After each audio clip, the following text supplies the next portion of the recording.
او تر ټولو به مو مهم هدف اسلامي شریعت نافذوي. په هر شي کې به اسلامي شریعت نافذوي.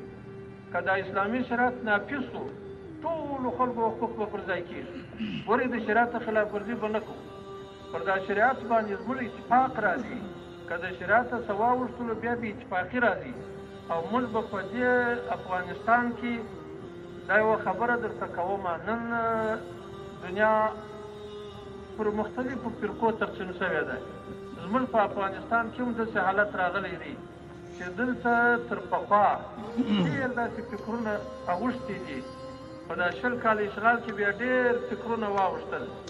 غربیانو هم تبلیغات وکړه، نورې مختلفې فرقې رالیدل چې ځایونه ونیول د دیموکراسۍ تر شعار لاندې، د بیان د ازادۍ تر شعار لاندې، د مذهبي ازادۍ تر شعار لاندې.